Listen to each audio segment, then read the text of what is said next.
Wormhole. Written and read to you by Stella Birch. I lug the lumpy box with my name on it into a small room that will be mine for the next couple of months until Dad gets better. I look at the old, peeling sky blue paint that messily covers the cheap apartment walls. With a thud, the box lands on the yellowing carpet floors. I kneel down and begin the long and mundane task of unloading my life. A shockingly uneventful task. I pull boring shirt after boring shirt for what seems like forever. By the time the last shirt was hung, night had fallen. I glance at my freshly unpacked clock to see it read 11:42 p.m. I climb onto the mattress that sits on the floor, not bothering to get a real blanket as I grab a towel that was lying messily on the floor and curl up into a ball, the towel barely reaching my feet. As I lie here, I can't help but feel uneasy. I wonder how Dad is doing. I wonder how many, if this night. No, that's silly. I stare at my ceiling until the early morning light drifts through my blinds, my mind too loud to get a good night's rest. I spend a couple more moments on the floor, waiting for nothing in particular. I peel myself off the crusty ground, feeling oddly alert. I pull on a fresh shirt and wander into the kitchen to unexpectedly see my mother perched over the stove top. My mom never really cooked, as my dad was always the one feeding us. He'd give us a million different weird foods to try. That's how we found out I was deadly allergic to cranberries. He sat with me the whole time driving to the hospital. Honestly, I think he was more scared than I was. My mom hands me a plate of scrambled eggs. I thank her in a small voice, a voice you would use with a skittish animal. I take a bite, but a wave of nausea crawls inside me, clawing and scratching deep in my stomach. I know I need to eat, but I cannot bear this feeling. It's as if something was living and teasing inside of me, needing to get out and flee far from this place. I forced myself to eat a couple more bites. My mom turned, but didn't look me in the eye, and spoke. Really spoke for the first time in months. We're going to see Dad today. Those little words seemed like they took great strength. I nodded. I had just about 1,000 questions, but I didn't want to push it. I made my way to the bathroom. I was still rattled with the reality that my mom had spoken, programmed and tired, but nonetheless talked. I stared at myself in the crusty, aged mirror, my hair tameless, complemented with pronounced circles under my eyes.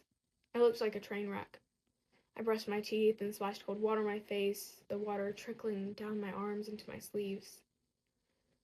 The car ride there was quiet, only the soft hum of the car spoke. When we arrived, an exhausted nurse led us to my dad's room, 208. The walk was silent, not a single word was uttered. I suppose small talk would be worse.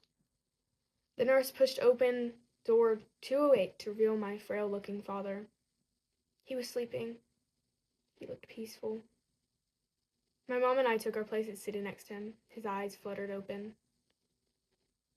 He turned to my mother and whispered something into her ear. Then he turned to me. The layers of goldish brown embedded in his eyes looked up to mine that were filling with tears, threatening to overflow. I tilt my head down as he whispered in my ear, "I love you, Kiers. I'm sorry." My first tear hit the floor as his hand slipped out of mine. All that filled my ears was the buzzing, the long, uninterrupted whine of machine that told me my dad was gone. I'm not sure what happened after that. The drive was long. I paid more attention to the winding roads than I did before. It was the only thing I could do to keep my mind quiet. After a drive that felt longer than it should have, we arrived at the apartment and stumbled into the crusty place. My mom locked herself in her room as I did the same. I lie on the floor and stared at the ceiling as I did the night before.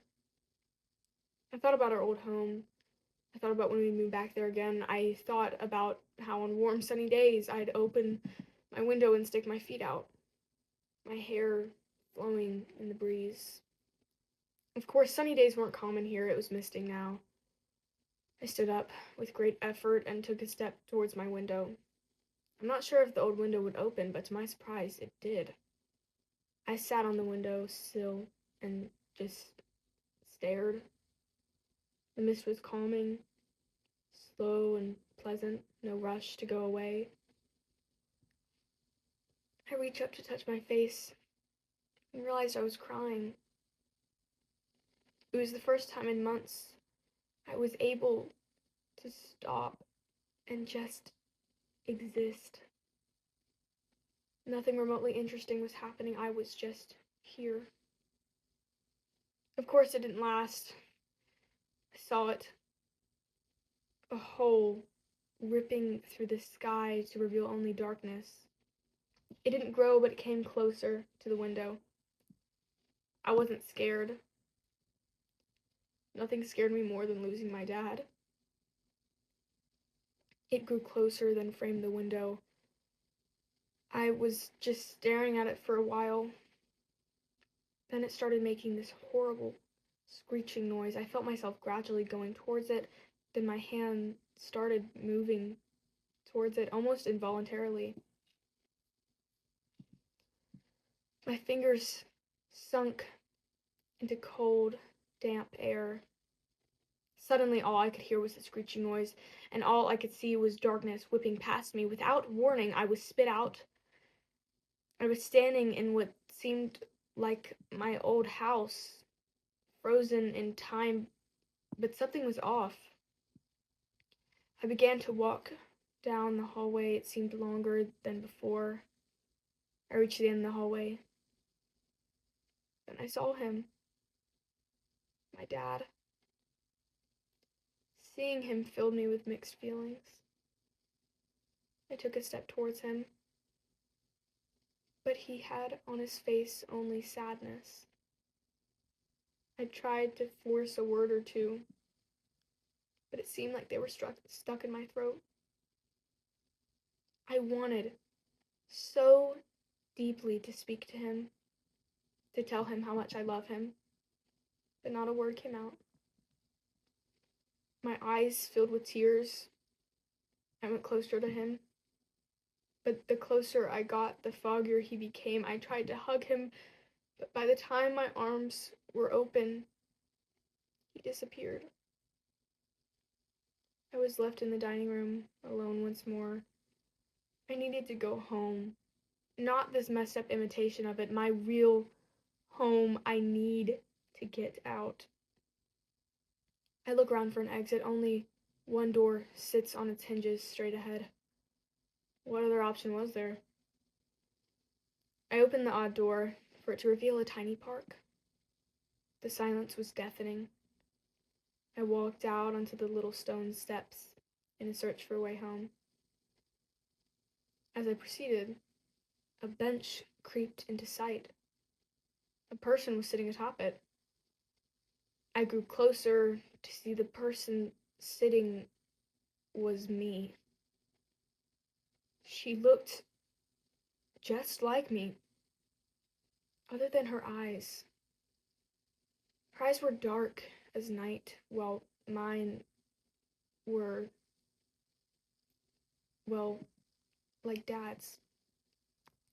I walked in front of her. She looked up at me, her mouth opened wider than should allow for any person. I took a step back, but gravity was not pushing me down, rather towards her. I tried to resist her pull, but my body began to spaghettify, the weird but prominent sensation of my body stretching rather than ripping apart. It's strange to hear your own body being torn fiber by fiber. Then it was nothing. She had swallowed me whole. Only darkness had returned, and the screeching started over again. I was stuck in nothingness that consumed my being. It was like trying to see through your elbow. Nothing. The outline of my window appeared in front of me. Too quickly the window came. I spiraled through and sprawled hard on the moldy floor. I just sobbed. What else do you do? Violent sobs, the kind of sobs that racked your whole body. All the emotions that had been lying dormant inside of me broke free. The need to stay strong for my mother was abandoned in that very moment. By the time I was done crying, evening had taken over. The dark navy of the outside was deafeningly silent. I knew for a fact my mom didn't feed herself, so it was up to me. I went to the much too quiet kitchen and started preparing the pasta salad that was pre-planned for tonight. Nothing noteworthy, but it was food. As I put the last olives on the salad, my mom emerged of her now empty bedroom. I handed her the bowl as she sits. She did not bear to look into my eyes. I can only guess because they reminded her of him. She began to cry. I tried to hug her and she shoved me away. No, don't even try to comfort me. Sorry, I responded. Your warmth will never be like his, she said with too sharp of an edge. I wasn't trying to be like him. I was just trying. She cut me off. You cannot replace him. How dare you disrespect him like that? I was just trying to help, I said a little too loudly. Don't you raise your voice at me, she yelled. Really? This is the first time in months you decide to talk to me, and this is the conversation you want to have? You left me when I needed you the most. I didn't leave you. Yes, you did. It was not like Dad was getting better, and you came out of your room twice a day. Don't talk about him like that. Like he... Just go. We parted ways like paper ripping. I slammed the door to my crusty room as she did hers. I sat hard. The dried tears were quickly replaced with a fresh river. The floor began to crack. I backed up quickly, but not quickly enough. The crack widened to reveal the so familiar darkness. The screeching noise returned. As I lunged for the door, gravity turned against me. I was being dragged towards the darkness. Desperately, I clawed for anything, but nothing held. I screamed, but my mom could not hear me over the screeching. I was stuck. Black smoke rose above me, swirling me in darkness. I was plopped into the gray-looking park. I followed the stone path once again, just to find that dumb bench she was still sitting atop of. What do you want? I said louder than anticipated. She stood, and all of a sudden I was much smaller. Then I felt it. The unmistakable feeling of cold metal stabbing into my stomach. She had stabbed me. I back up to see my blood on the stones. I fell to the ground, clutching myself. She discarded her knife and took a step closer and kneeled down. There we were, face to face. Don't worry. I'll take care of her, she said. I didn't say a word. She took a step back, turned around and ripped a fresh new hole in the sky.